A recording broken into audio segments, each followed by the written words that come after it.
네, 안녕하십니까. 신경외과의 백선아입니다.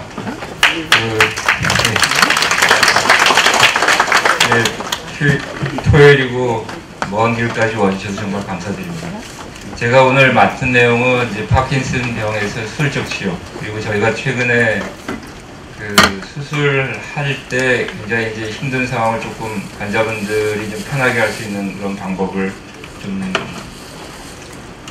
나름대로 좀 개발을 했다 그럴까요? 그래서 이름을 수면 내심부 자극술이라는 그런 걸로 붙여서 그 지난 개소 때 이제 발표드린 내용이 있는데 그걸 좀 소개시키는 것을 위주로 해서 말씀을 드리려고 합니다.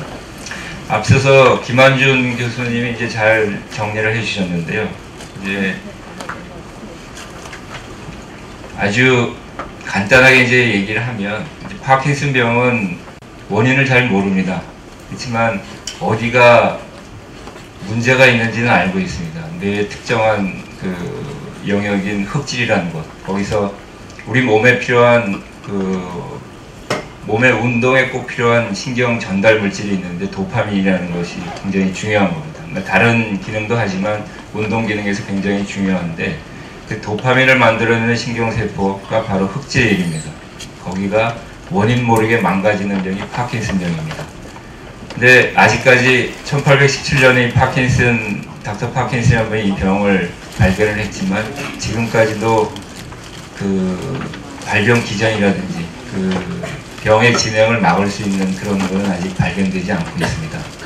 그래서 도와드릴 수 있는 것은 이제 증상을 완화시킬 수 있는 그런 치료인데 크게 이제 약물 치료하고 수술적 치료로 나눈다 그러면 이제 도파민을 만드는 세포가 망가지니까 가장 간단하게 생각을 하면 망가진 도파민 세포만큼의 모자라는 도파민을 바깥에서 넣어드리는 겁니다. 그래서 약물 치료가 주로 도파민 세포가 망가지는 만큼 바깥에서 이제 그 투약을 하는 그런 건데 1년, 2년, 3년, 5년 지날수록 망가지는 도파민 세포가 점점 많아집니다.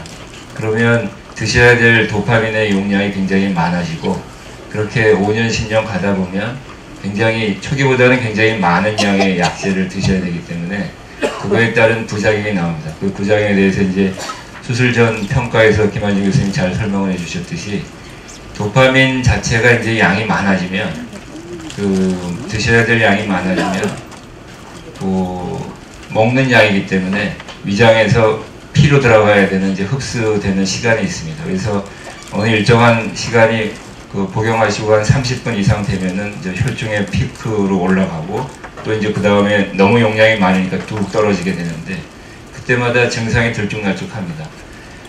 약을 드시고 한 30분에서 1시간 정도는 몸에 도파민 농도가 굉장히 올라가기 때문에 흔듭니다. 몸에. 그리고 시간이 좀 지나서 혈중 농도가 점점 떨어지게 되면은 그 다음에는 도파민이 몸에 필요한 만큼 모자라기 때문에 움직이질 못하게 돼요. 이렇게 될 때, 그리고 또 하나는 이제 도파민 양을 너무 많이 드시게 되면 도파민이 운동 기능에만 그 중요한 역할을 하는 것이 아니고 정신 기능, 여러 가지 무슨 기능에도 그 역할을 하기 때문에 과다 복용을 하면은 다른 그 신경정신과적인 증상들이 같이 동반되게 됩니다. 또 하나는 도파민 자체가 이제 장 운동하고도 굉장히 관계가 있기 때문에 약을 몸이 필요한 만큼 도파민 세포가 망가져서 필요한 양만큼 드시면 장이 그 부작용이 생겨서 토한다든지 설사를 한다든지 또 변비가 생긴다든지 등등의 위장장애가 굉장히 심해서 약 복용 자체를 못하게 되시는 그런 경우가 있습니다. 이제 그렇게 될 때 더 이상 이제 약물로만은 일상생활 하시기가 굉장히 힘들 때 증상을 완화하기로 위한 그런 치료가 이제 수술적 치료입니다.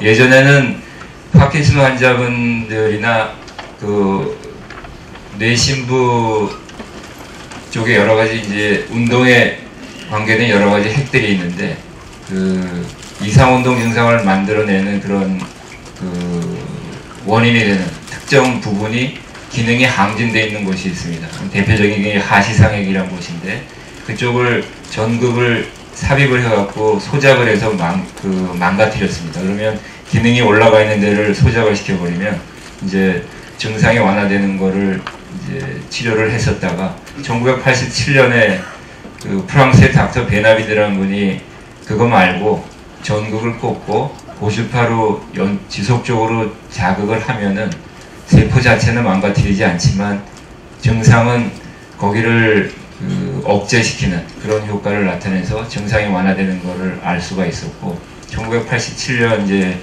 논문으로 이제 발표가 된 이후부터 지금까지 뇌신부 자극술이 약물 치료만으로는 더 이상 일상생활을 하기 어려운 환자분의 주된 치료가 되었습니다. 제가 오늘 이제 말씀드릴 내용은 크게 세 파트로 나눌 겁니다. 첫 번째는 그러면 도대체 약물 치료로 더 이상 일상생활을 할 수 없다는 게 뭐냐? 그리고 수술은 그럼 어떻게 하느냐? 수술하고 나면은 어떤 점이 좋아지느냐? 하는 거를 설명을 드리려고 하는데, 가장 좋은 것이 역시 그 동영상으로 보는 것이 가장 좋으실 것 같습니다. 그래서 예전에 2008년에 그 MBC 닥터스라는 프로그램에 나왔던 그 환자분 쭉 모니터링 했던 그 비디오를 보여드릴 거고요. 두 번째는 그런 수술을 할 때 가장 힘든 부분이 뭐냐면, 수술 전에 그 수술 시에 이제 가장 좋은 목표점을 거기다가 전극을 넣어야 되기 때문에 수술 전날부터 약을 끊습니다. 한 하루 전부터 약을 점점점 줄이고 수술 전날에는 완전히 약을 끊고, 약을 끊은 상태에서 전극을 정확하게 우리가 원하는 뇌 심부에 넣기 위해서 머리에 틀을 쓰고, 머리에 틀 쓴 상태로 그 수술장 침대에 이제 고정이 되고, 그 상태에서 한 대여섯 시간 동안 깨어 있으면서 그 전극을 삽입을 해야 되는데, 그 전날 약을 끊는 이유는 수술장에서 전극을 넣었다고, 제대로 넣었다고 생각하는 그 부위에 자극을 하게 됩니다. 그러면 수술 전에 끊었던 약제 때문에 증상이 굉장히 심해졌던 그 상태에서 자극을 받게 되면 증상이 완화되는 것을 눈으로 확인할 수 있습니다. 그거를 확인한 다음에야 그 테스트 전극을 빼고 영구적으로 늘 전극을 삽입을 하게 되는데, 그 과정이 한번 수술을 경험했던 환자분들 말씀을 들어보면은 내가 다시 태어나면 태어날지 난 이 수술을 다시 받으려면은 못 받겠다 하는 게 공통된 그런 괴로움입니다. 그래서 두 번째 말씀드릴 내용은, 그러면 그런 고통 없이 그냥 자면서 수술을 하면 어떨까 해가지고 해봤더니 자면서 해도 되시더라고요. 자면서 해도 되고야 된 그런 거를 이제 생각하게 된 이유는, 이제 전극을 보통 수술하게 되면 양쪽을 하게 됩니다. 저는 보통 왼쪽부터 하고 오른쪽을 하게 되는데, 왼쪽을 삽입하고 난 다음에 오른쪽을 삽입할 때쯤 되면은 환자분들이 몸이 견딜 수 있는 가장 극심한 상태로 도달하게 돼서 두 번째 전극을 넣을 때에는 거의 그 곤수 상태 비슷하게 내 머리에 있는 걸 모두 빼라 그러시고, 나를 가지고 실험을 하는 거냐 뭐 하는 거냐 이렇게 하시면서 굉장히 힘들어 하십니다. 그러면 그때 할 수 없이 수술은 해야 되겠고 재웠습니다. 그래서 재워봤는데, 이제 중요한 거는 MRI를 찍고 어디가 목표점인지를 확인하는 작업 하나, 두 번째는 그 목표점에 테스트 전극을 집어넣어서 우리가 목표점이라고 생각하는 거기에서 나오는 전형적인 파가 나오는 그런 전기 신호를 확인하는 거 두 번째, 그 다음에 세 번째로는 그렇게 확인된 전극 중에서 가장 잘 나온 것을 자극을 해서 증상이 완화되는 것을 보는 그런 것, 이 세 개를 다 합쳐가지고 해야 되는데, 이제 재우게 되면은 두 가지를 못하게 되는 거죠. 하나는 재웠을 때 뇌에서 나오는 전기 생리 신호는 거의 잘 나오질 않는다 하는 통념이 있었습니다. 두 번째는 재운 상태에서는 자극을 하더라도 환자분이 얼마나 좋아졌는지는 알 수가 없습니다. 그래도 수술은 해야 되겠기에 반대편을 할 때 재워서 해봤더니, 재우더라도 두 번째 그 전기 생리 신호가 안 나오리라고 생각했는데 잘 나왔습니다. 그리고 그 전기 생리 신호만 가지고 자극을 해서 반응을 관찰하지 않더라도 전극이 수술 후에, 수술 전 MRI와 수술 후에 지금 CT하고 영상 합성을 해서 확인한 결과 그 전에 했던 방법이랑 큰 차이 없이 잘 목표점에 들어간 걸 확인을 했습니다. 그런 과정을 거친 다음에는 이제는 아예 처음부터 아예 주무시게 해서 편안한 상태에서 수술을 하고 있습니다. 그래서 그 두 번째 파트는 그에 대한 영상을 보여드리고 그 실제로 수술 받았던 분 잠깐 동안의 인터뷰 내용을 보여드리겠습니다. 아마 그렇게 되면 제가 받은 할당된 시간은 다 지나갈 거고요. 이제 마지막 세 번째 파트는 저희 센터에서 하고 있던 일, 그리고 여러분들께 뭐 협조를 구하거나 뭐 이런 일들에 대해서는 이따 토론과 질의와 응답 그 시간을 통해서 시간이 된다 그러면 잠깐 한 5분 내지 10분 시간을 할애해서 말씀을 드리도록 하겠습니다. 그럼 우선 첫 번째, 어떤 상태가 돼야지 뇌신부 자극술을 받게 되고 그리고 어떻게 수술을 하고 수술을 하면 어떻게 되는지에 대한 동영상을 먼저 보여드리도록 하겠습니다. 2008년 MBC 닥터스 100회 특집에서 그 신범석 환자분의 그 방송 내용을 요약해서 써머리한 내용입니다. 함께 보시겠습니다. 지난 여름 우리 의료진은 치료가 시급한 30대 중반의 남자 환자를 만났다. 환자의 이름은 신범석. 그는 파킨슨병을 앓고 있었다. 약을 먹으면 몸이 심하게 꼬여 흔들리고 약을 먹지 않으면 아무것도 할 수 없을 정도로 뻣뻣하게 굳어갔다. 운동 기능을 상실하는 폐행성 질환 파킨슨병. 젊은 나이에 감당하기엔 가혹한 질병이다. 그에겐 지금 기적이 필요하다.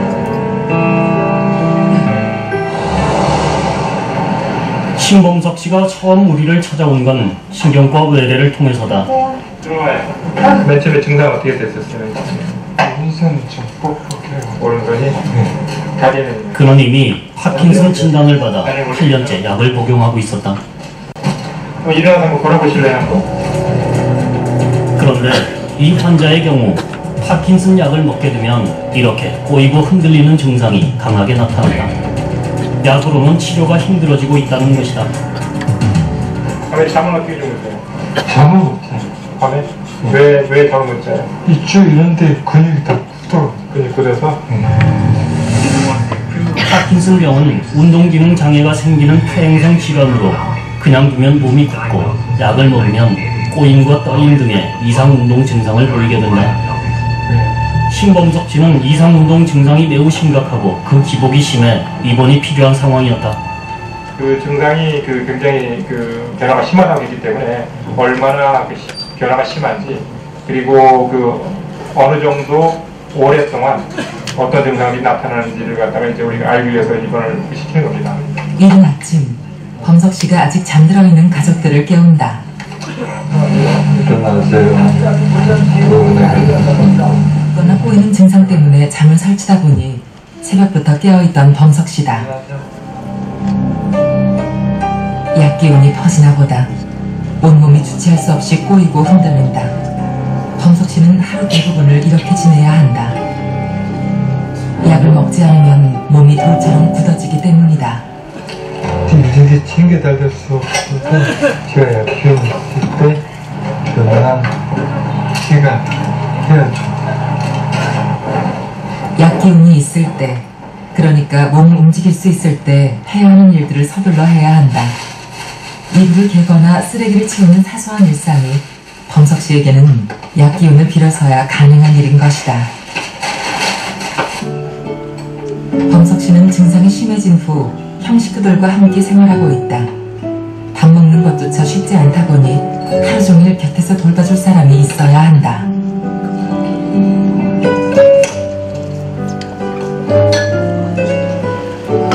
약을 안 먹으려도 몸에서 통증이 있고 심하면 숨쉬기 좋기 힘듭니다. 그나마 이렇게 떨고 있는 게 약효가 떨어진 것 같아요. 그래도 움직일 수 있어. 범석 씨의 증세가 심해진 것은 아내의 사고 이후다. 당시 범석 씨는 의식조차 희미하던 아내 곁을 6개월간 꼬박 지켜냈다.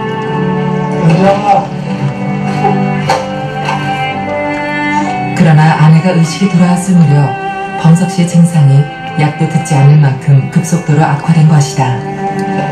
아프지? 그래도 범석 씨는 자기 때문에 오른팔을 완전히 치료받지 못한 아내가 더 안타깝다. 또 하나, 형편이 나아지면 치르자던 결혼식을 아직도 올리지 못한 것도 아내에게 미안하다. 하지만 현정 씨의 생각은 다르다. 흔들림을 줄이기 위해 하도 무릎을 꿇고 앉아 굳은 살을 박인 남편의 발을 볼 때마다 현정 씨 마음에도 꼭 그만큼의 굳은 살이 박이는 것만 같다. 자꾸 나 병간호 하면서 답답하지. 저 신경 쓰느라고 자기 몸이 간지러운 같아서. 아픈 남편을 보며 아픈 아내를 보며 두 사람은 얼마나 힘이 들었을까. 그저 함께해준 그 마음이 고마울 뿐이다. 잠시 후 얼마나 늦지 않고? 거의 3시간. 3시간? 네.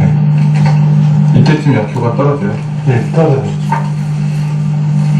그러면 이렇게 단지 정상. 거의 정상적인 움직임을 보이는 범석씨. 그러나 이 행복한 순간은 약효가 떨어져가는 딱 10분 동안뿐이다. 그 후엔 말로 표현하기 힘든 고통이 찾아온다. 언니!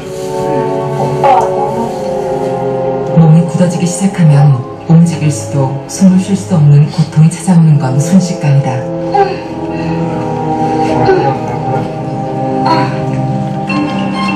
완전히 몸이 굳기 전에 조치를 취해야 한다. 이럴 때 지켜만 봐야 하는 현정 씨는 마음이 쓰리다. 그래서 늘 범석 씨의 굳은 근육을 풀어주는 형수가 고맙고 미안하다.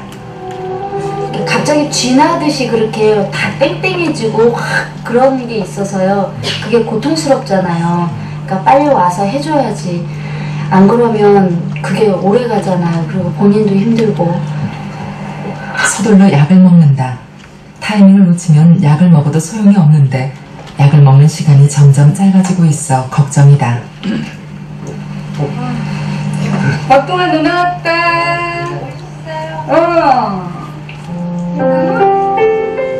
소식을 듣고 달려온 누나. 누나는 범석 씨 때문에 일부러 집 근처로 이사를 했다. 몸이 굳으면 찾기도 함께 오는데 손을 따는 건 누나가 전문이다. 파킨슨병을 앓기 시작하면서 식구들 모두 범석 씨에게 매달려왔다 해도 과언이 아니다. 너무 심하게 취하면 이거 따도 소용없어요. 10가락 따도 그냥 시간이 약이에요. 막 10시간, 15시간. 잠시 후면 다시 온몸이 꼬이고 흔들릴 것이다. 어쩔 수 없는 악순환이 이어지고 있는 것이다. 이 범죄가 자꾸 시간이 지날수록 자꾸 취하고 하니까 범석 씨의 눈물 앞에 형은 더 이상 말을 이어갈 수가 없다. 누구보다 건강했던 막내 동생이었는데 부모님을 잃진 여인이었지만 형제들의 내리사랑 속에 구김살 없이 잘 자라주었기에 이전 그 모습을 볼 수 없다는 안타까움이 더욱 진하게 배인다. 그날 저녁 형제는 기분 전환을 할 겸 집 앞에 있는 학교 운동장으로 나왔다. 그런데 아이들의 공차는 모습을 구경하던 범석 씨가 옛 생각이 났는지 힘껏 공을 차본다.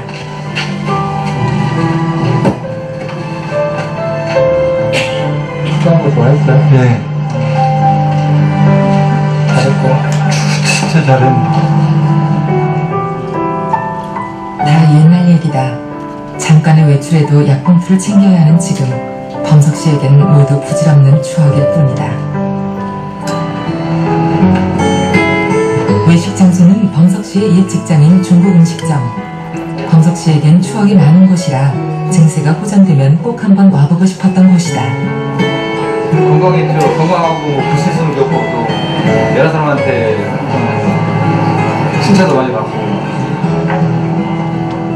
그 시절의 기억이 새록새록한지 범석 씨는 이곳저곳 둘러보느라 꽤나 분주하다. 오랜 세월 탓에 많이 변하긴 했어도 자신이 직접 받았던 야구 선수의 사인볼이 아직 그대로 있다며 반가워한다.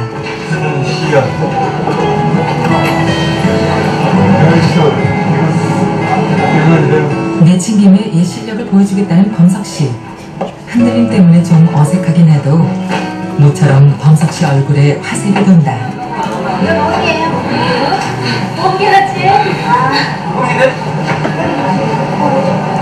그렇게 범석씨 가족에게 웃음꽃이 피는가 싶더니 누나가 울음을 터뜨린다. 범석씨의 입원을 앞두고 누나의 마음이 복잡해진다.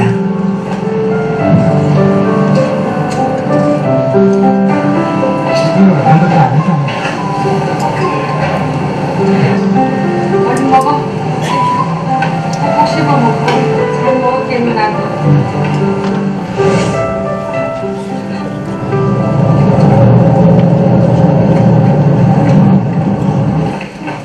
2008년 9월 9일 신범석 씨가 입원을 했다.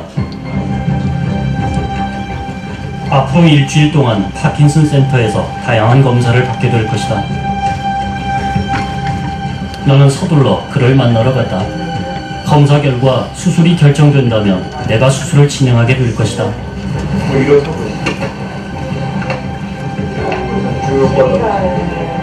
신범석 씨는 약을 먹고 40분이 지난 상태라고 했다. 환자의 증상을 유심히 살펴보니 꼬임과 흔들림 같은 이상 운동 증상이 이보다 더 나빠질 수 없을 만큼 심각했다. 하루에 편한 시간이 한 6 내지 8시간 정도 채 안 되겠네요. 아니면 그 시간도 안 돼요. 그 시간도 안 돼요. 파킨슨 병의 치료는 증상의 완화에 초점을 둔다.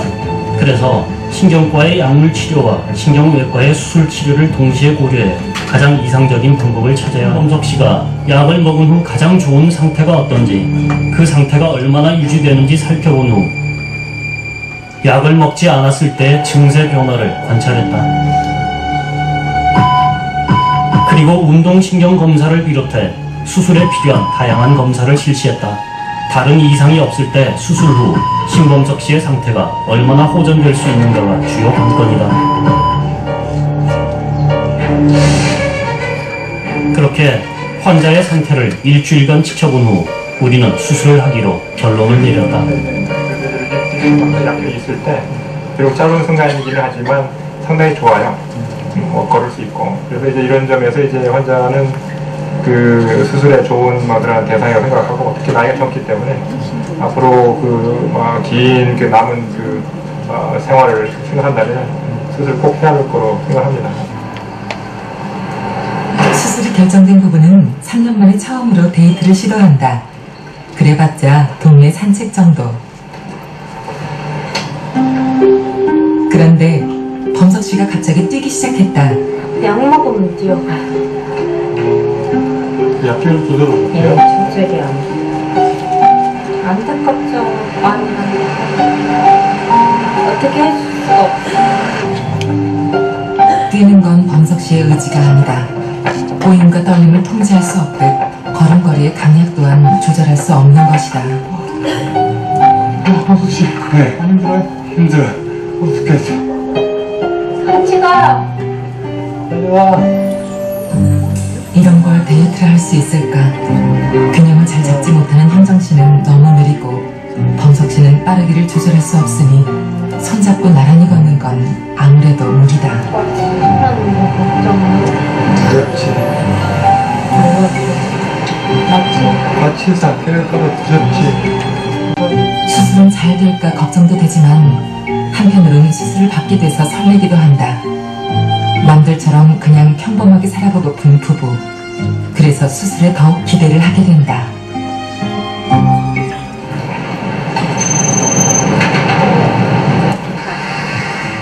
범석 씨가 머리를 감는다. 그렇게 바라던 수술이지만 막상 현실로 닥치고 보니 밀려오는 긴장감은 어쩔 수가 없다. 그리고 깎인 머리 위로 수술할 부위의 정확한 좌표를 재기 위한 정의기구가 씌워진다. 감사합니다. 그렇지? 기다리고 있어. 지금부터의 시간은 가족들에게 그 어느 때보다 긴 기다림의 시간이 될 것이다. 이 수술은 환자가 의식이 있는 상태로 진행돼야 하므로 누구보다 긴장되는 건 바로 범석 씨 본인일 것이다. 범석 씨가 수술할 준비를 모두 마쳤다.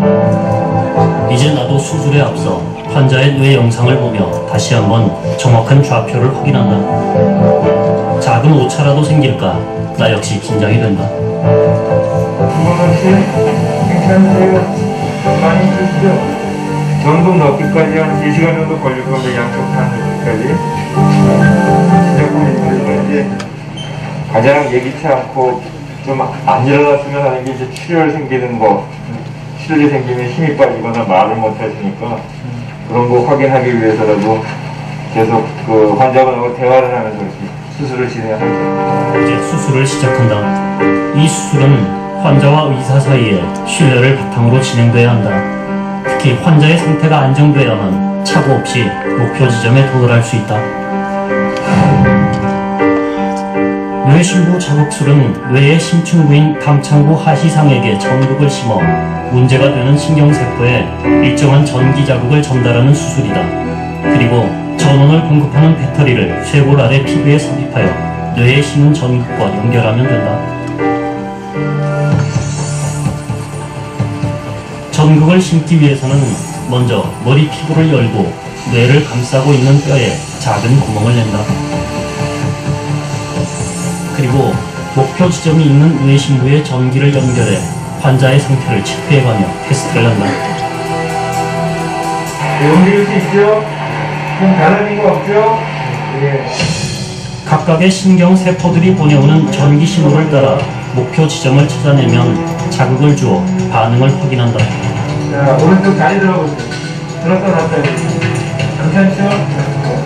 자, 손가락을 쭉 펴시고요. 손가락 하나씩 적으면서 숫자를 세요. 큰 소리로. 네, 괜찮죠?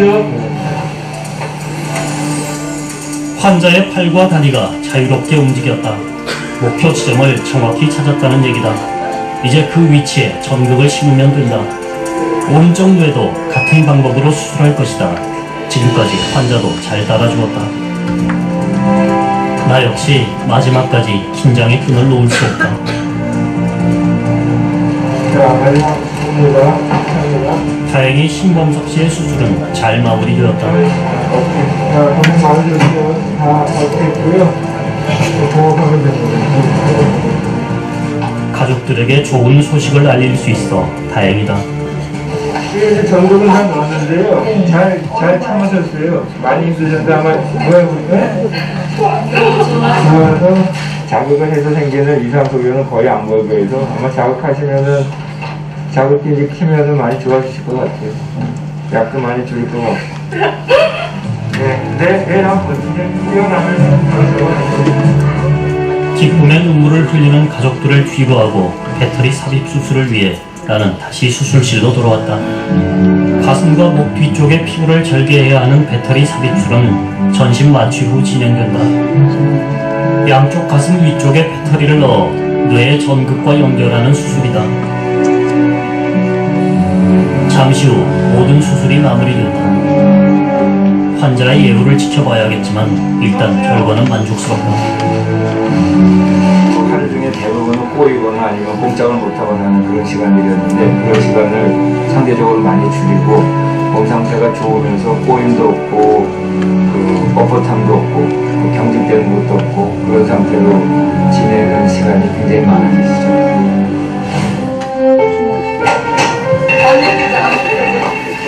수술 다음 날 범석 씨가 걷고 있었다.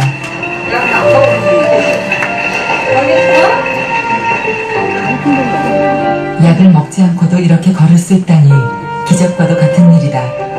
이런 기분 오랜만이다. 봄이 따뜻하고 데리카고 네, 되게 좋아. 직접 걸음걸이 교정에 나선 의료진도 무척 기뻐하는 눈치다. 옛날처럼 이렇게 막 조마조마하지 말고 그냥 마음편히 하고 크게 그렇지. 어제 찍은 CT에서 소량의 출혈이 있었어요. 그래서 걱정을 많이 했는데 한 6시간 있다가 찍은 사진에서는 더 이상의 출혈은 없었고 근데 뭐 걱정했던 것보다는 지금 뭐 회복이 빠르십니다. 네. 범석 씨의 달라진 모습에 가장 기뻐하는 사람은 역시 현정 씨다.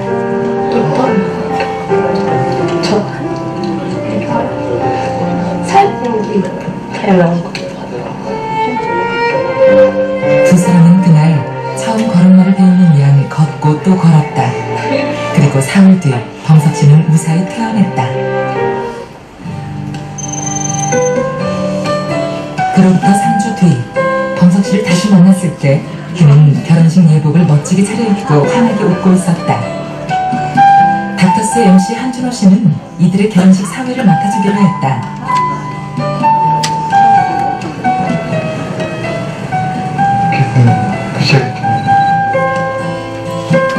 이렇게 빨리 결혼식을 올리게 될 줄 꿈에도 몰랐던 신부 현정 씨도 마냥 행복하다. 신랑, 신부, 입장. 범석 씨와 현정 씨는 이제 두 손을 맞잡고 보폭을 맞추며 나란히 걷는다. 화려한 장식도 조명도 없는 조촐한 예식이지만 병원 측의 배려로 가능했던 뜻깊은 예식이다. 범석 씨의 수술을 맡았던 의료진도 기꺼이 참석해 자리를 빛내주었기에 범석 씨와 현정 씨는 이 모든 게 감사하고 또 감사하다. 영원히 부부가 됨을 선언하는 두 사람. 한참 늦어진 결혼식이지만 오늘처럼 행복한 날은 아마 없었을 것이다. 하나, 둘, 셋. 신난다, 신난다, 신난다. 사랑하는 가족과 고마운 사람들이 마련해준 오늘의 이 행복을 두 사람은 평생 기억할 것이다. 자, 축하합니다. 오래오래 행복하세요. 축하드립니다. 둘이 이제 건강하게 행복하게 사는 게 가장 큰 바람이죠. 이제 더 많이 아프지 말고 몸 관리 잘해서 건강 지키고 행복하게 살았으면 좋겠어요. 많은 사람들의 축복 속에 새로운 삶을 시작하는 범석 씨 부부. 이보다 행복한 기적이 또 있을까? 앞으로의 행복은 이제 두 사람이 만들어갈 몫이다. 지금까지는 그 내신부 자극술을 하기 전에 어떤 상태에서 받고 어떻게 받고 또 하고 나서는 어떻게 됩니까?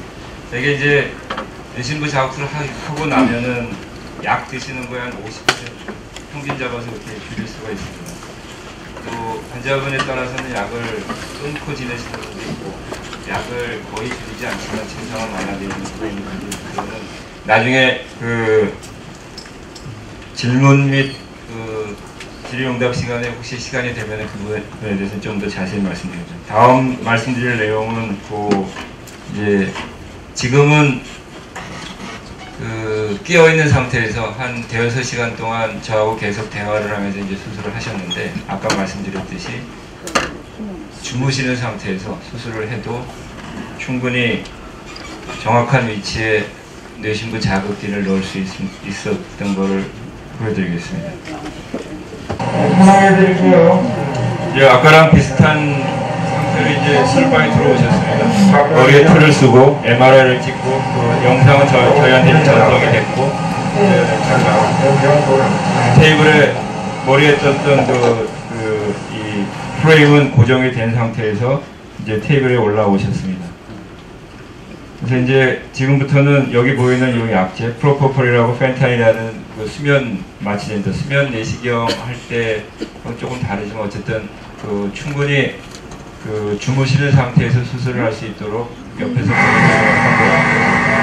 수술을 하게 됩니다. 지금 이제 푹 주무신 상태에서 수술을 받게 되시는 거예요. 지금 이게 프로포폴하고 펜타닐이라는 약제가 지금 들어가고 있고 환자분 가끔씩 떨기도 하고 물어보면 가끔씩 대답도 하는데 나중에 여쭤봤더니 잠꼬대시더라고요. 지금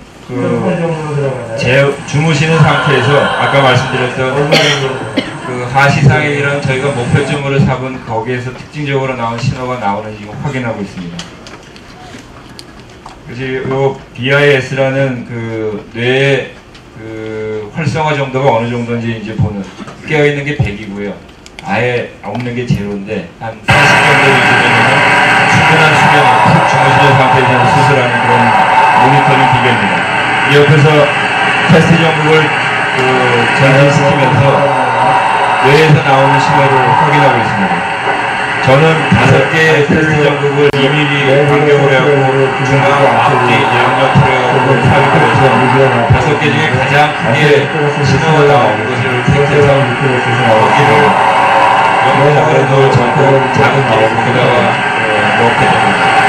우리는 이제 이런 신호들이 나오다가 여기 마이너스 0.5라는 것은 목표점으로 선택하긴 거기에 0.5mm 바로 전입니다.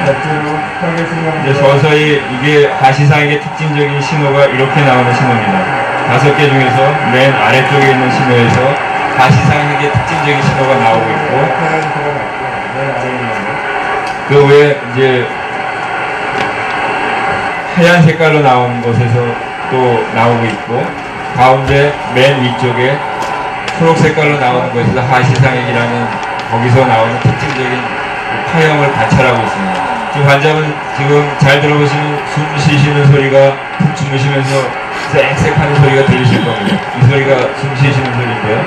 환자분은 지금 푹 주무시고 계십니다. 그렇지만 머릿속에 넣었던 테스트 전극에서는 전기 생기 신호가 나오고 있습니다. 저희는 이 5개 중에서 가장 강하게 가장 넓게 나온 그 위치가 바로 우리가 목표점으로 찾고 있는 그 장소라고 생각을 하고 그곳을 선택을 해서 영구적으로 늘 정보를 삽입하게 됩니다. 그래서 지금은 목표점에서 1.5mm 더 밑으로 내려갔을 때 이제는 초록색, 하얀색, 노란색, 하늘색 모두 하나를 빼고는 모든 곳이 나오고 있고 조금 더 내려가다 보면은 이 보라색에서도 마저 그 하시상에게 전형적인 신호가 나오고 있습니다. 아주 잘 나오고 있습니다. 그래서 이 정도로 주무신 상태에서는 뇌에서 나오는 전기생리 신호가 그렇게 많이 방해를 받고 주무시는 상태에서도 이 신호가 적절하게 우리가 필요한 만큼 나온다는 걸 확인할 수 있었습니다. 나머지 얘기는 다 마찬가지 얘기고요. 그렇게 해서 가장 5개 전국 테스트 전국 중에서 가장 강하게 가장 넓게 나온 장소를 택해서 거기다가 영구적인 전기 자극기를 삽입을 했습니다.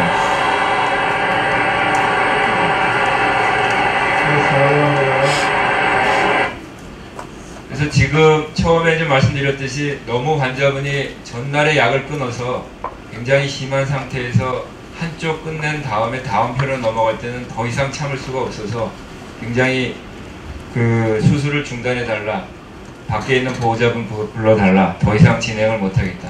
거기서 멈춰버리면 일상생활을 못하는 건 저는 아니까 거기서 그만둘 수는 없고 그냥 재웠었습니다.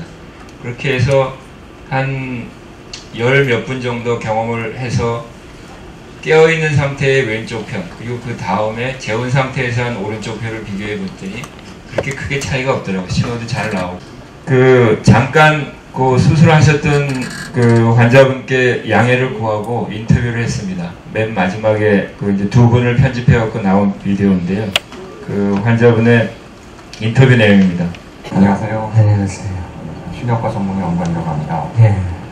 6개월 전에 우리 파킨슨 센터에서 수술 받으셨는데 예. 그동안 잘 지내셨어요? 예. 수술 받고 나서 받기 이전하고 비교해 볼 때 어떤 게 좋아지셨나요? 흔들림하고 꼬이는 꼬이는 거 흔들림 거 없어지고 꼬이는 거 서울대병원에서 2010년 10월부터 2011년 6월까지 수면 뇌신모 자극술을 하고 있는데 저희가 기초적인 자료 분석을 해보니까 수술이 아주 성적이 좋아서 수면 뇌신모 자극술로 진행하고 있습니다. 지금까지. 네. 혹시 수술 전에 수면 뇌신모 자극술에 대해서 들어본 적 있으세요? 글쎄요. 그 수술 받는 도중에 수면 뇌신부 자극술 받는 도중에 통증을 느낀 적이 있으세요? 없어요. 혹시 수술 도중에 듣거나 혹시 기억나거나 보거나 한 게 기억나는 게 있으세요? 기억나는 건 없고, 네. 저기, 숨쉬기가 불편하시다거나 아니, 그런 것도 없고, 허설은, 꿈꾸는, 꿈을 좀 꾸셨어요? 꿈처럼, 그 허설에, 꿈을 꾸는 것처럼. 그래, 우리 아들 붙잡고 울고 그래. 그 외에 또 더 불편한 점은 없으셨어요? 수면 납치, 없어요. 수술 도중에 불편한 건 없으셨어요? 예. 수술 도중에 잠이 깨거나 하진 않으셨나요? 아니, 그런 거 없으셨고요. 단지 허설에 한 거, 그 기억이 나요.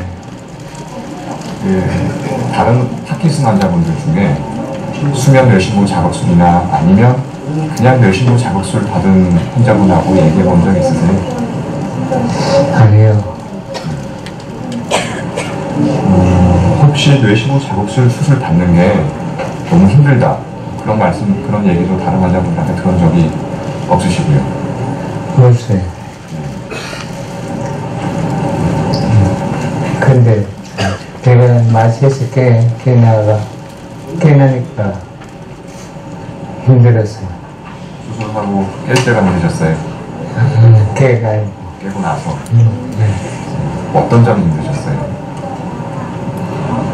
머리가 굉장히 두통이 있으시고 그것도 별로 많이 안 아팠어. 심하진 않고요. 하루 이틀 만에 다 좋아지셨어요? 그 이외에 두통 말고 다른 데 뭐 불편한 건 없으셨나요? 없어요. 전혀 없었고요. 혹시 이제 파킨슨 환자분들, 수술하는 분들, 할 분들 중에서 분들한테 혹시 지금 환자분은 수면 뇌신부 자극술 받으셨는데 수술 받으시는 환자분들한테 하고 싶은 말이 있으신가요? 내가 받아보니까 네. 기억이 없어요. 기억이 없는 것만 있지 다른 건 무섭거나 뭐 아프거나 무섭거나 그런 건 안 좋은 기억도 별로 없으시고 안 좋은 것도 없고 기억 자체가 그래 내가 그 수술을 하는 줄 몰랐는데 교수님이 하도 못 견디게가 그래서 마취를 더 시겠다 하더라고. 수술장 들어갔는데 교수님이 하다가 하도 그랬었는데 못 견디니까 그러니까 이제 마취를 더 시키는 거지. 수술장 안에서요? 그래. 뭐 특별히 수술하면서 이 수술하면 참 편했다, 좋았다, 뭐 그렇게 것도 잘 그런 거 기억이 나요. 예, 알겠습니다. 짧은 인터뷰 해주셔서 감사드리고요. 이런 자료를 통해서 다른 앞으로 수술할 환자분들한테 혹시 도움이 될까 해서 네. 고맙습니다. 네. 네, 기억이 없으십니다. 그냥 편한 상태에서 뭘 했는지 잘 모르시고 깨보시면 뭐 했구나 이렇게 하는데 깨면 이제 죄다 째놨으니까 무지 아프시죠. 근데 이제 그것도 이제 마취제를 쓰기 때문에 괜찮고, 요거는 마지막으로 환자분 그 전극 수술 후에 찍은 CT하고 수술 전에 찍은 MRI 두 영상을 합성을 해서 전극이 어디가 있는지 그거를 확인을 합니다. 저는 국내뿐만 아니라 전 세계적으로 저희 센터밖에 하는 데가 없습니다. 아까 어떤 분은 수술하고 나서 약을 끊을 수가 있는 분, 또 어떤 분은 약을 끊지 못하지만 증상은 좋아지는 분, 이런 차이가 나는 게 아마도 전극의 위치가 잘 들어가고 1 내지 2mm가 약간 삐딱하게 들어가고 그 차이인 것 같다는 생각입니다. 나중에 말씀드리겠습니다. 어쨌든 환자분 전극입니다. 여기가 그 잘 알려져 있는 그 인체의 그 뇌 해부도감입니다. 거기에 요 한 칸이, 작은 한 칸이 1mm입니다. 요 큰 한 칸, 요게 1cm입니다. 그리고 요 대추시 모양으로 이렇게 보이는 여기가 우리가 넣고자 하는 목표점입니다. 하시상액이라는 것.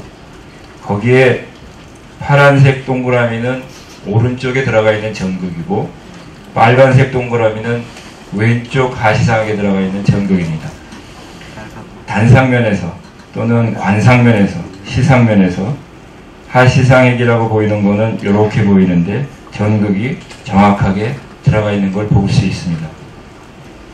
시상면에서도 마찬가지로 4개의 콘택트 포인트가 있는데 4개의 콘택트 포인트 중에서 많은 부분이 우리가 목표로 하는 하시상액 목표점에 들어가 있는 걸 확인할 수 있었습니다. 따라서 주무시고 수술을 받으셔도 편하게 해도 전극 들어가 있는 거는 잘 들어갈 수 있다 하는 거를 알 수 있겠습니다. 이상으로 제가 맡은 부분은 이제 끝을 내기로 하고요. 다음에 이제 수술 후에 이걸로 끝나느냐? 끝이 아닙니다. 환자분이 좋아지고 뭐 하려면은 넣었던 배터리를 그 프로그래밍을 잘 해야 됩니다. 이제 다음 파트는 전범석 교수님께서 그 부분에 대해서 말씀해 주시겠습니다. 감사합니다. 네, 상당히 좀 길어져서 조금 힘드시겠습니다. 그래서 제 얘기는 가급적 간단하게 끝내도록 하겠습니다. 그래서 이제 저희들이 이제 수술을 한 후에 자극기를 조절을 해야 되고 또 이제 약물을 조절을 해야 됩니다. 그리고 수술 후에 여러 가지 관리가 필요한데 이제 관리 중에는 정기적인 이제 검사, 지속적인 검사가 필요하게 되겠고요. 그리고 또 수술한 후에 여러분들이 알아야 될 사항들이 많이 있습니다. 여기에 대해서 한 번만 말씀드리면은 이게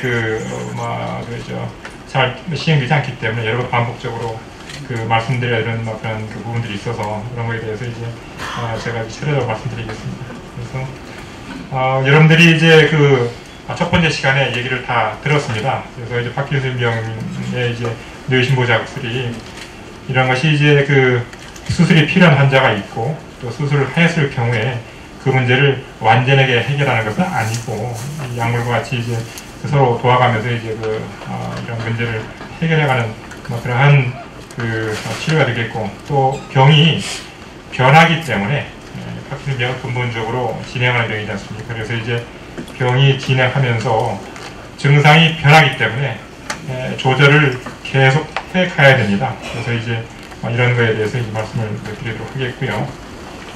저희들이 이제 수술을 갖다가 한 환자들이 어땠는지, 전에 어땠는지를 다 머릿속으로 다 기억할 수도 없고, 그리고 또 이런 환자들의 상태라는 게 너무 복잡하기 때문에 우리가 이제 이렇게 데이터베이스를 만들어서 말하자면 이제 장부를 만들었습니다. 그래서 전의 상태가 어땠는지, 그리고 또 그동안에 이제 문제는 없었는지 등등을 우리가 좀 이렇게 기록을 해서 지금 관리를 하고 있고요.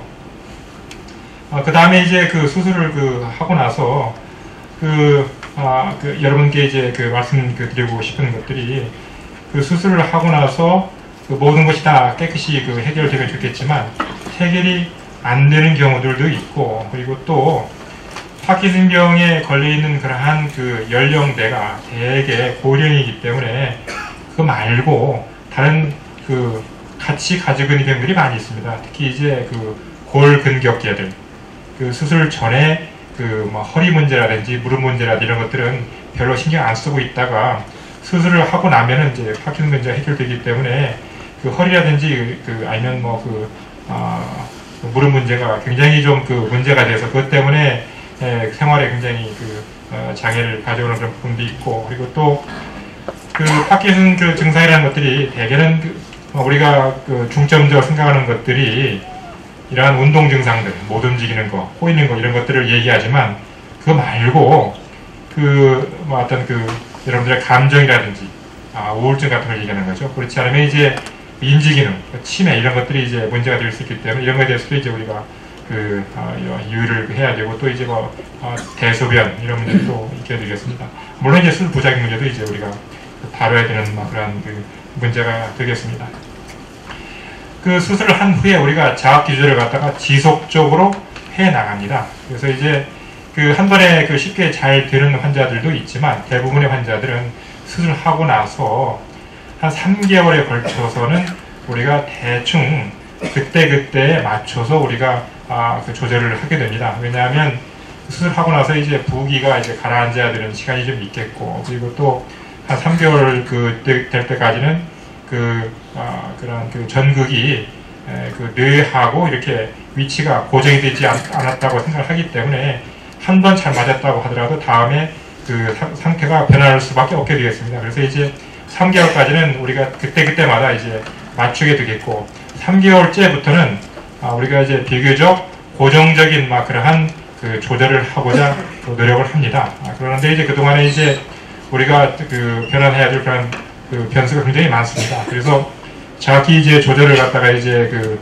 할 때는 우리가 약물을 줄이면서 이제 이런 자극기만 가지고 이제 조절하는 것이 목표이기 때문에 우선은 약물을 갖다가 복용하지 않은 상태에서 우리가 조절을 하는 게 바람직하고, 그리고 또 환자가 오실 때 그 전의 상태를 상세하게 알고 그리고 또 기록해 오는 게 필요합니다. 기록해 오지 않으면 여러분들이 이제 하고 싶은 말이 굉장히 많고, 그리고 또 얘기를 하다 보면 중요한 일들을 갖다가 빼뜨리고 그런 경우도 많이 있기 때문에 오실 때는 반드시 하고 싶은 얘기, 증상의 변화 이런 것들을 갖다가 여러분들이 꼭 기록을 해오는 게 중요하겠습니다. 이런 것들은 수술 환자뿐만 아니고 모든 그러한 의료 방문 시에 필요한 그러한 사항이 되겠습니다. 그리고 이제 우리가 자기 조절하면서 이제 환자가 증상이 좋아지는 부분도 있겠고 또 나빠지는 부분도 있습니다. 그래서 이제 자극기에 따라서 이게 효과, 부작용 이런 걸 갖다가 우리가 이제 봐가면서 이제 조절을 하게 되겠고요.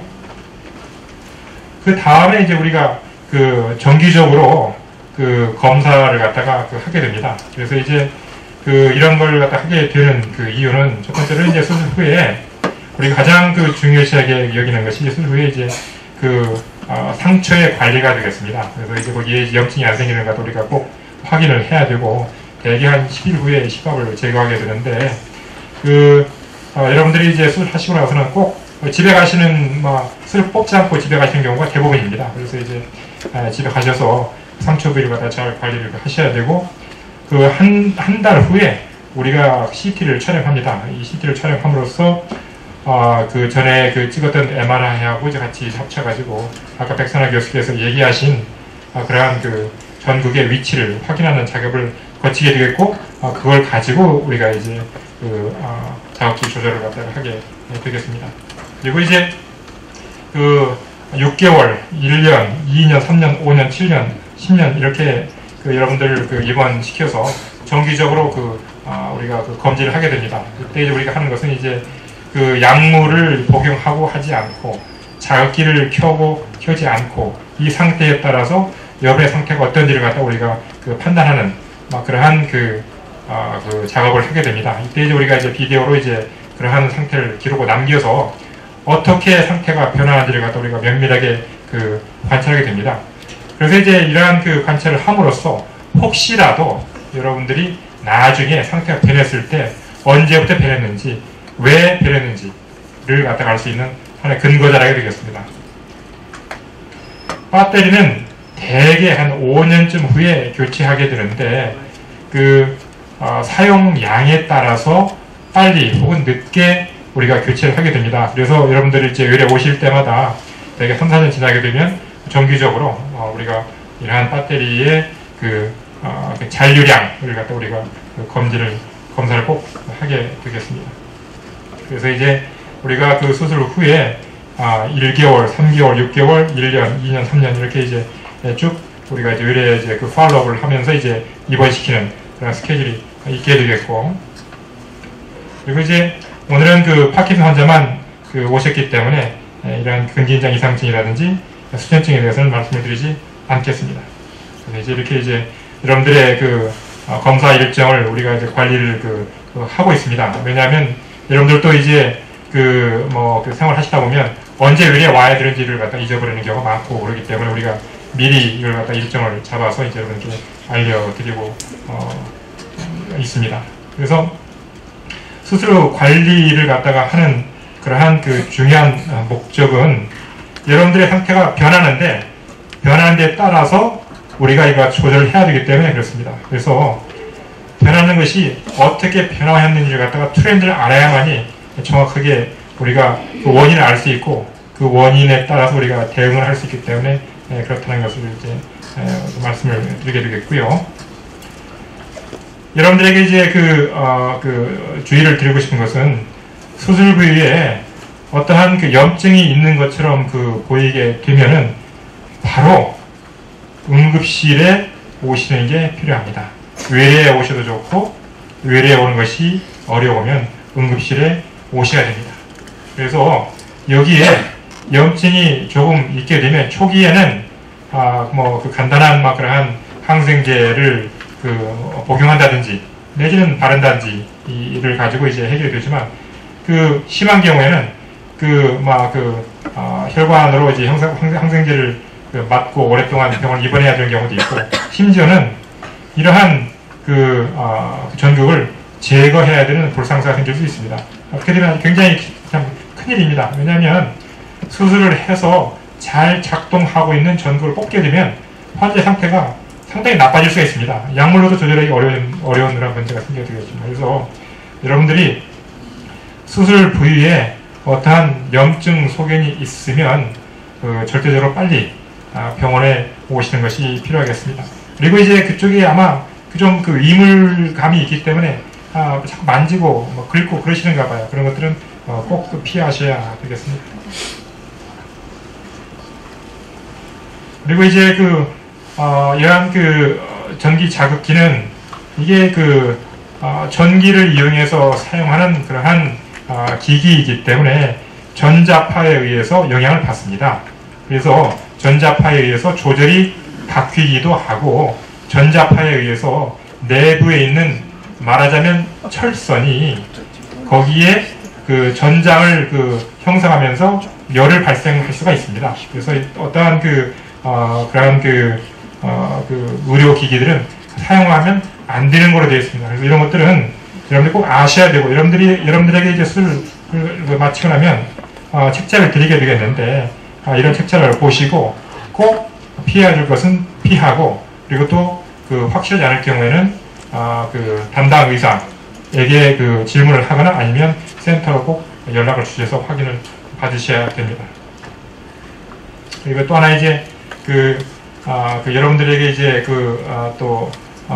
알려드리고 싶은 것은 수술한 후에 대부분의 환자들이 컨트롤러를 구입하시는데 그리고 또 우리가 구입하시기를 권장을 하는데 왜냐하면 이러한 자극기를 지니고 사시면서 그러면서 어떠한 이유에서든지 이 자극기가 꺼지는 경우가 있습니다. 이때 환자 상태가 급격하게 나빠질 수 있기 때문에 이러한 컨트롤러로 다시 켜야 됩니다. 이러한 것들은 아주 간단한 조작이기 때문에 여러분들이 꼭 배우셔야 되고 집에서 하실 수 있어야 됩니다. 그런데 병원에 상태가 나빠서 왔는데 이러한 컨트롤러를 가지고 있음에도 불구하고 정말 자극이 켜져 있는지를 갖다가 확인하지 않고 병원에 오시는 환자들이 가끔 있습니다. 그러니까 꼭 여러분들이 컨트롤러를 사용하시는 걸 갖다가 배우셔야 되고 또 전원 상태를 확인하도록 해야 됩니다. 자주 하는 질문. 운동은 처음 몇 주간은 과도한 운동은 피하고 점차 운동량을 늘려가야 되겠고요. 그 다음에 이제 수술 후에 건강 관리는 여러분들이 꾸준히 하셔야 됩니다. 파킨슨 환자들께서 파킨슨 병에만 신경을 쓰시다 보면 다른 병에는 신경을 안 쓰는 경우가 있습니다. 그래서 좋은 예로 파킨슨 약을 복용하다 보면 이제 속이 거부한 분들이 좀 있죠. 그래서 속이 거부할 때 그저 그냥 이게 약 때문에 그러겠거니 하고 지내시다가 내시경을 하지 않고 지내시다가 위암이 늦게 발견되는 그러한 경우가 몇 차례 있었습니다. 그렇기 때문에 여러분들이 일반적으로 받으셔야 하는 건강검진은 꼭 받으셔야 되고 이것은 수술 후에도 마찬가지가 되겠습니다. 그리고 또 이제 여러분께 이제 강조하고 싶은 것은 파킨 환자들이 고령의 환자들이고 또 일반적으로 운동량이 적어지기 때문에 골다공증이 문제가 됩니다. 그래서 여러분들이 꼭 골다공증에 신경을 쓰시기 바라겠습니다. 수술 후에 골다공증 때문에 허리가 굽어지고 척추에 골절이 생겨서 혹은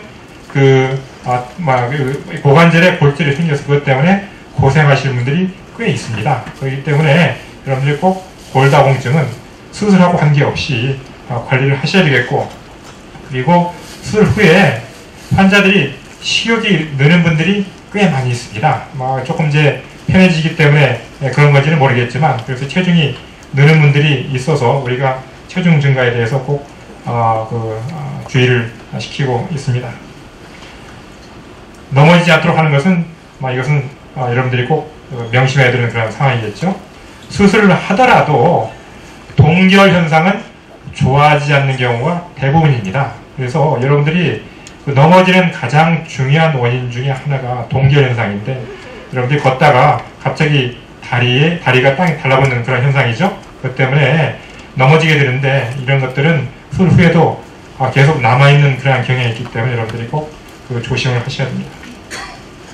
목욕은 실밥을 뽑고 나서 일주일 후부터 하게 되겠고요.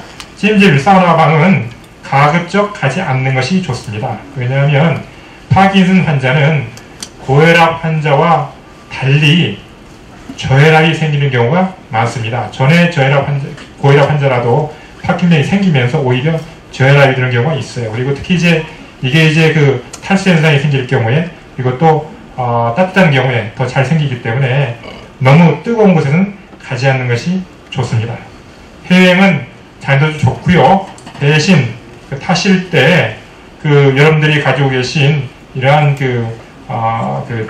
자극기 때문에 검문대를 지나가는데 검색대를 지나가는데 문제가 되기 때문에 여러분들 꼭 증명서를 가지고 다니셔야 됩니다.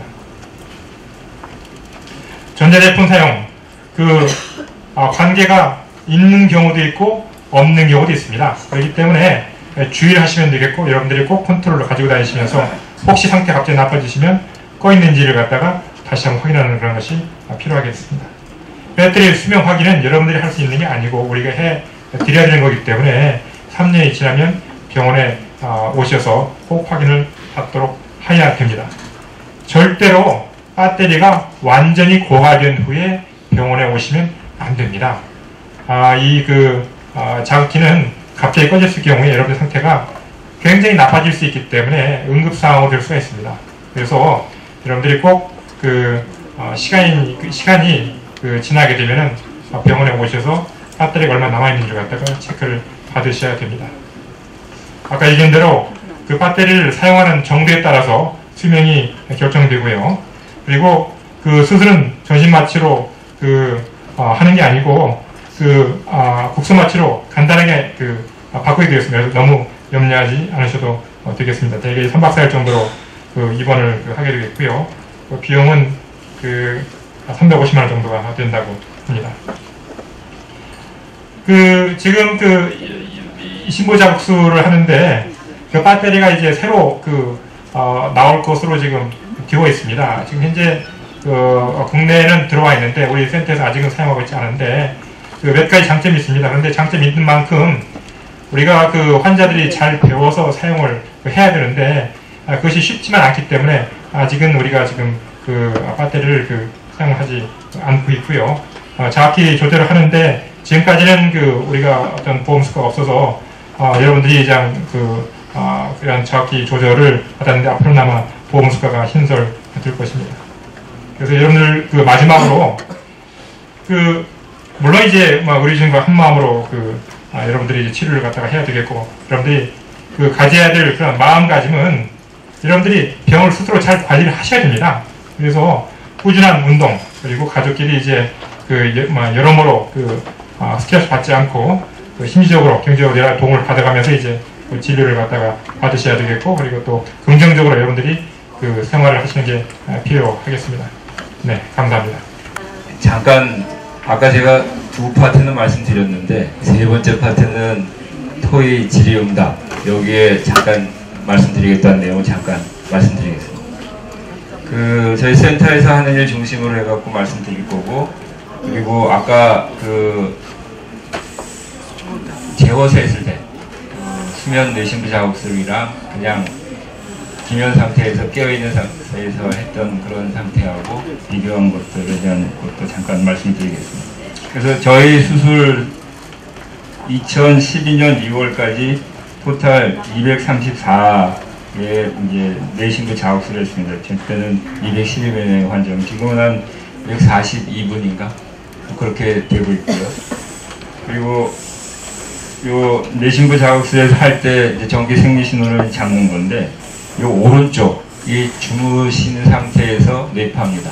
그 뇌신부 자극을 넣기 전에 그 전기 생리 신호를 받았던 그거고, 여기가 깨어있는 상태에서 받은 신호인데, 이 보면은 그 거의 조용하게 있는 거에 비해서 하시상의 특징적인 그 전기 생리 신호를 파악하는 데는 지장이 없습니다. 그리고 뇌신부 자극기 삽입을 하고 8분을 그 이쪽 한쪽은 아까 깨운 상태에서 했었고, 그 다음 거는 도저히 못 견디셔갖고 주무신 상태에서 뇌신부 자극기를 해갖고 팔을 했는데, 왼쪽, 오른쪽 이렇게 8분을 이런 상태로 했습니다. 봤더니 그 8분 모두가 아까 보여드렸던 그 수술 후에 전극이 어디가 있나를 확인해 봤더니 8분 모두 다 오른쪽 왼쪽이 차이가 없습니다. 이쪽은 깨운 상태에서 한 거고요. 이쪽은 주무신 상태에서 전극을 놓은 겁니다. 그리고 여기 그 진한 파란색은 예전에 재운 상태에서 환자분을 그 수술을 했을 때 6개월 뒤에 환자분이 얼마나 좋아졌는지를 본 건데, 그리고 하늘색으로 보이는 거는 재운 상태에서, 한쪽은 재웠고 한쪽은 깨운 상태에서 그 환자분이 6개월 뒤에 어떻게 되는지 봤는데 별 차이가 없습니다. 그리고 요거는 약을 수술하고 나서 얼마나 줄였는가를 본 건데, 이 하늘색으로 보이는 게 예전에 재운 상태에서 약 수술하기 전이랑 수술하고 나서 3개월, 6개월에 복용하시는 약물의 농도입니다. 요거는 환산을 해서 한 800 정도를 수술 전에 드셨는데 한 400, 300, 한 뭐 50 뭐 이 정도 줄였었고, 요게 재운 상태에서 수술을 한 겁니다. 그러니까 수술하기 전에 한 1400 넘는 거에서 수술하고 나서 600으로 줄일 수가 있었고, 점점 줄여가는. 그래서 수술하는 것 자체가 재우거나 깨우거나 별 차이 없고, 오히려 재웠을 때가 환자분이 편해서 약을 전에 끊을 필요도 없고, 그래서 편하게 수술을 할 수 있다는 걸 알 수 있습니다. 저희 센터는 이제 소개드렸듯이 2005년 3월에 그 개소를 했습니다. 정봉석 교수님 신경과하고 저는 이제 신경외과, 수술과 약물 치료를 동시에 할 수 있는 그 통합적인 치료를 할 수 있도록 센터를 만들었고, 이렇게 각 과가 통합적인 그 진료를 하고 있습니다. 그래서 작년에 저희가 이제 저희 서울대학병원에서 전체 센터에 그 월드 클래스 인증을 줄 수 있을 만한 센터가 어디가 있겠느냐 해가지고 자체 평가를 했습니다. 그 중에 저희가 월드 클래스 센터로 파킨슨 센터가 선정이 됐고, 그 다음에 이제 지금 잠깐 말씀드릴 거는 교육, 연구, 진료에 관해서 저희 센터에서 하고 있는 데서 잠깐 말씀드리겠습니다. 진료는 지금 말씀드렸듯이 환자분에게 도움이 될 수 있는 게 뭔지 연구를 하면서 환자분과 함께 고민을 하고 편한 그리고 좋은 치료를 제공할 수 있도록 열심히 하고 있습니다. 그래서 지금 이거는 아까 DB에서 보여드렸던 것처럼 모든 환자분들의 수술 전, 수술 후 3개월, 6개월, 1년, 3년, 5년, 7년, 10년 모든 데이터가 이 데이터베이스 하나에 다 있습니다. 어디를 클릭하건 환자분의 수술 전 신경학적 상태, 수술 후 신경학적 상태 쭉 바로 클릭만 하면 모든 DB가 다 뜨도록 되어 있습니다. 그리고 말씀드렸듯이 환자분 수술 직후에 찍었던 CT, 그리고 1개월 후에 찍었던 CT하고 수술 전 MRI를 합성을 해서 환자분 전극이 어디 들어가 있는지 확인을 하고 있습니다. 그래서 모든 환자분들이 이렇게 수술 전후에 합성을 해서 아까 보여드렸던 것처럼 그 도감 위에 전극의 위치가 어딘지를 파악을 하고 있습니다. 이거에 따라서 모든 환자분들이 수술 후 관리를 받고 있습니다. 이건 3차원적으로 전극이 어디다가 있는지 수술 전 MRI와 합성을 해갖고 나온 영상입니다. 그리고 우리 센터에는 굉장히 열심히 하시는 직원분들이 정말 많습니다. 우리 이명훈 주로 임상 생리 신호를 담당하고 있는 저 뒤에는 용훈 씨, 또 미령 씨, 경란 씨, 정말 성심성의껏 환자분들 진료를 위해서 열심히 해본 그분들이 있는데, 그것도 환자 예약 스케줄도 마찬가지로 모든 환자분들이 철저하게 예약 관리를 받고 계십니다. 그리고 이제 배터리 교환 시기도 저희가 외래에서 저게 되면 되고, 이제 교육에 관해서는 전문 인력 교육도 하고 있고, 지금처럼 환자분, 보호자분들을 위해서 홍보와 교육을 하고 있습니다. 여기는 개소기념 심포지엄을 매년 하고 있고, 올해 제7회를 맡고 있습니다. 그 심포지엄에는 저명한 세계적인 석학들, 신경외과에 한 분, 신경과에 한 분씩을 꼭 모셔서 심포지엄을 하고 있습니다. 제2회 때는 닥터 베나비드라고 아까 잠깐 사진을 보여드렸는데, 이 DBS를 만든 분이 초청이 돼서 오셨고, 저희 센터를 보시더니 참 많이 부러워하신 그런 일도 있었습니다. 신경외과 전문의를 대상으로 해서 워크숍을 개최하고 있고, 이건 개소 심포지엄입니다. 1주년, 2주년, 3주년, 4주년, 5주년, 6주년, 올해 7주년 저와 있고, 그리고 전문의를 대상으로 해서 딥브레인 스티뮬레이션 온사이트 워크숍이라 해서 연차별로 1차를 2008년에 가졌고, 또 2차를 그해 여름에 가졌고, 3차를 2009년, 4차를 2011년 이런 식으로 보고 있습니다. 또 환자 및 보호자분 대상 교육을 통해서 세계 파킨슨 연말 기념 설명회, DBS 설명회, 틈 나는 대로 재활의학과, 비뇨기과, 내과 문제를 다룬 여러 가지 설명회를 다양하게 하고 있습니다. 이거는 2008년 파킨슨의 날을 기념해서 워크숍 공개 강좌를 했고, 2009년 파킨슨의 날, 10년, 11년, 12년, 그리고 오늘 뇌신부 자극술에 대한 설명회를 하고 있습니다. 여러 가지 알림회를 통해서 환자분이나 보호자분께 도움이 될 수 있는 여러 가지 일들을 발송하고 있고, 홈페이지를 통해서 적극적으로 홍보를 하고 있습니다. 연구에 대해서 잠깐 말씀드리겠습니다. 2008년에는 저희 센터에 총 7편의 논문이 나갔습니다. 2005년부터 환자분께 어떤 도움을 드릴 수 있을까 나름대로 열심히 연구를 하고, 아까 영상 퓨전을 해갖고 전극의 위치를 확인해서 전극의 위치에 따라서 환자분의 증상이 다르다는 것을 보고를 했더니 잘 안 믿더라고요. 이 외국 유명한 저널에 냈더니 그게 가능하냐 등등. 하지만 2008년부터는 이제 억셉트가 되기 시작해서 2008년에는 총 7편의 논문이 SCI 저널에 퍼블리케이션이 되었고, 2009년에는 총 14편, 2010년에는 총 22편의 논문이 유수한 저널에 퍼블리케이션 됐습니다. 작년에는 총 25편의 논문이 퍼블리케이션 되었습니다. 그리고 등상 호전의 차이가 수술하고 난 다음에 환자분마다 좀 달리 있는데, 호전되는 정도가 다른데 이게 과연 뭐냐 해봤더니 전극의 위치하고 가장 관계가 깊다는 걸 확인해서 냈고, DBS 수술 후 인지기능의 변화, 그리고 이런 여러 가지들을 보고를 했고, 또 기초 연구에도 굉장히 열심히 하고 있습니다. 여기는 이제 바이오마커, 환자분들의 예후나 그런 어떤 트리트먼트를 위해서 특별한 타겟을 만들 수 있는 바이오마커 연구를 하고 있고, 그래서 또 하나는 이제 정부로부터 지금 갖고 계시는 환자분들이 하고 있는 딥브레인 스티뮬레이션 하는 그런 것들을 이제 지금 후원해 주시는 메트로닉 회사에서 보내주고 계시는데, 나름대로 한국에서도 이런 거에 대한 연구를 해야 되겠다 해서 국산화에 대한 연구도 열심히 하고 있습니다. 그리고 세븐테슬라 MRI라고 지금 첨단 영상기기인데, 가천의대 뇌과학연구소의 조장희 교수님과 같이, 정범숙 교수님도 저하고 같이 열심히 연구하고 있습니다.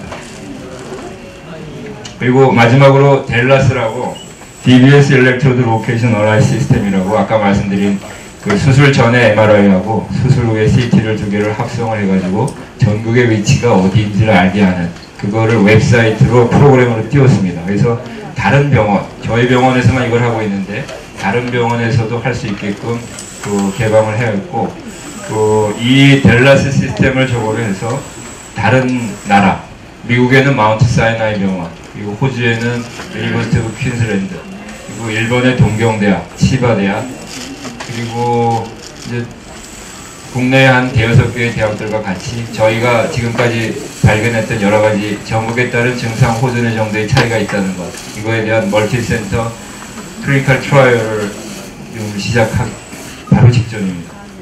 그래서 이런 델라스를 통해서 전국의 위치에 따라서 치료 성적이 달라진다는 것을 다시 한번 확인하고, 또 영상 합성에 따라서 전국의 위치를 보고 어디를 자극하면은 바로 환자분이 좋아질 수 있는지를 위치를 파악을 해서 기존에 자극기를 넣은 다음에 6개월 동안에 거쳐서 트라이얼 에러를 거쳐서 그 자극의 그 앰플리튜드, 그 크기, 또 자극의 넓이, 또 프리퀀시, 주파수 이런 거를 조절을 해갖고 콘택 포인트가 4개인데 하나 찾아가지고 전체가 64개의 그 컨비네이션인데 그거를 6개월 동안 뒤져가지고 하는 게 기존의 방법입니다. 근데 저희는 영상 합성을 통해서 전극이 어디 들어가 있는지 바로 알기 때문에 바로 그 조절하는 분도, 조절받는 분도 편하게 빠른 시일 내에 자기의 가장 적합한 자극 그 조절 파라미터가 뭔지를 바로 알 수 있습니다. 그래서 이러한 것들을 그 다국적 인터내셔널 멀티센터 클리니컬 트라이얼로 바로 시작하기 전입니다. 그래서 이번엔 또 방법적인 얘기고, 네, 이상으로 아까 말씀드렸던 세 번째 얘기를 마치도록 하겠습니다.